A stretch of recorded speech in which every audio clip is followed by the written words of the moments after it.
In post-independence Kenya, everything looked new on the surface. New government, new leaders, new institutions. But inside Nairobi's elite circles, it was still a small world. Ministers knew ministers. Military officers knew politicians.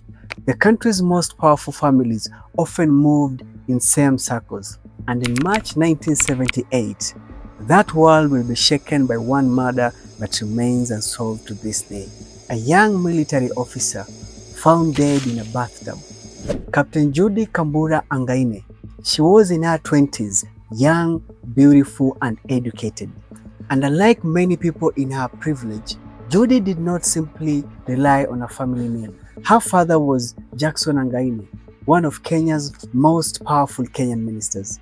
She came from an elite political family. Judy built her own path. She joined the military at the time when very few women did. She completed demanding training. She worked her way through the ranks, and by 1978, she had become a captain in the Kenyan military, making her one of the Kenyans' most prominent female military officers. Friends and colleagues described her as ambitious, disciplined, and determined. She wasn't just a minister's daughter. She was building a name of her own. And then the story gets complicated because there were two powerful men in her life. The first was Major David Kimeu Kisila, a fellow military officer, her boyfriend. According to accounts from the investigation, the two were in a serious relationship and were widely believed to be planning a future together. Then second was Paul Ngei, and Paul Ngei was no ordinary politician. By 1978, he was one of the most powerful men in Kenya, a member of the Category 6, a veteran of the independence struggle, and a cabinet minister. He was also known for his larger-than-life personality and his reputation as a womanizer.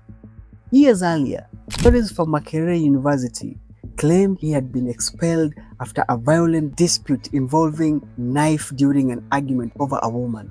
Whether entirely accurate or not, the story followed him for decades. By 1978, Ngei was in his mid-50s. Judy was in her 20s. The age difference was enormous. Ngei belonged to the same generation as Judy's father. In many ways, it looked more like a father-daughter age gap than a typical romantic relationship. But according to accounts that later emerged during the trial, the two had become close, and that connection would place Ngei at the center of one of Kenya's greatest unsolved mysteries.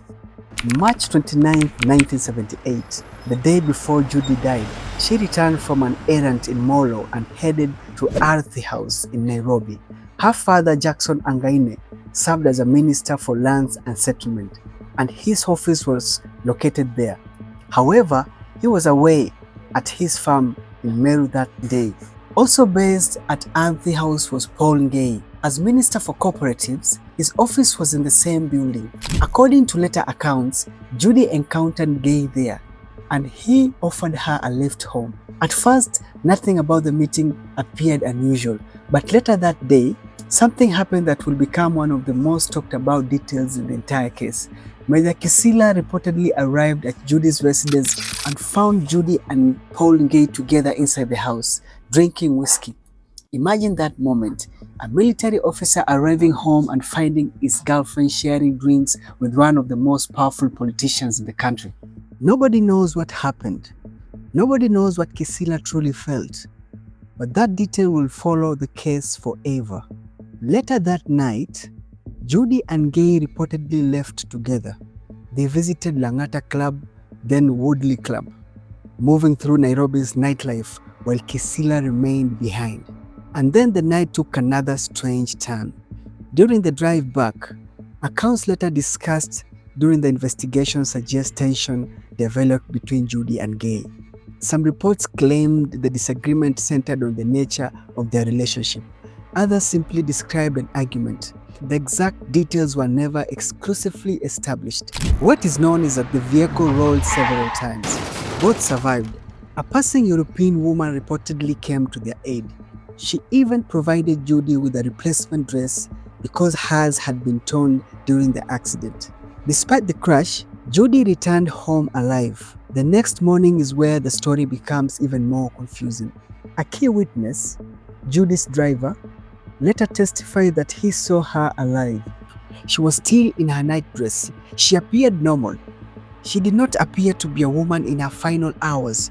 Other published accounts suggest she may have briefly gone to her work and indicated she intended to seek medical attention following the accident.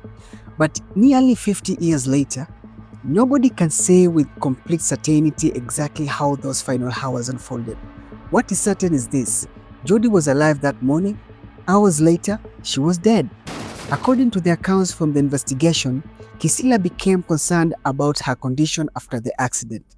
He later left the house and reportedly went to contact Judy's sisters.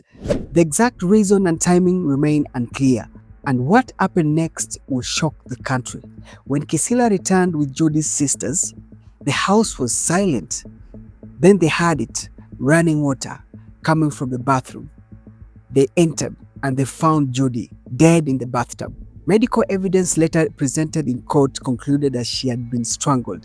The pathologist also testified that she had allegedly been sexually assaulted before her death. Immediately, investigators encountered a major problem: no signs of a struggle with an intruder entering from outside, which raised a terrifying possibility. What if Judy knew her killer? Well, let's quickly focus their attention on Major David Kimeu Kisila. He was her boyfriend. He had been with her shortly before her death, and he was among the people who discovered the body. On paper, he appeared to be an obvious suspect, but when the case reached court, prosecutors ran into serious problems. There was no forensic evidence directly linking him to the murder, no witnesses to the killing, no confession, no murder weapon, no conclusive proof. And in November 1978, Kisila was acquitted, but the public still had questions, because another name kept popping up: Paul Ngei, the powerful cabinet minister who had spent part of Judy's final evening with her. When Paul Ngei eventually took the witness stand, he delivered a remarkable and will become one of the most remembered moments of the trial. Asked about his relationship with Judy, he reportedly replied, "Even normal man wants to have a nice-looking woman next to him." The statement made headlines. Some saw it as confidence, others saw it as arrogance, but regardless of interpretation, it did little to reduce public suspicion. Yet, despite years of speculation, Ngei was never charged. No court ever found evidence linking him directly to the murder. And so, the mystery remained. Who killed Captain Judy Angaine? Was it the boyfriend? Was it somebody connected to the politician? Or was there another person investigators never identified? Even today, one detail continues to haunt the case. The driver saw her alive that morning, still in her nightdress, still appearing normal. Then somehow within a matter of hours, she was dead. From a writer's perspective, this is where the mystery becomes truly fascinating. Imagine being Kisila and discovering your girlfriend drinking whiskey with one of the most powerful men in Kenya. Imagine the emotion that could create: jealousy, confusion, anger. But it is important to separate theory from fact. There's no evidence that those emotions led to murder, no evidence of a conspiracy, and no evidence proving Kisila killed Judy. The court acquitted him. Likewise, there's no evidence proving Paul Ngei killed Judy. He too was never charged. What remains are the facts: a beautiful young military officer with a bright future, a powerful politician who spent part of her final evening with her, a boyfriend who stood trial and walked free, a driver who saw her alive the next morning, and a house that never gave up its secrets. Somewhere between those facts lies the truth, a truth that has never been proven, and perhaps will never. That is why, nearly a half a century later, the murder of Captain Agnes Angaine remains one of Kenya's most haunting unsolved miseries.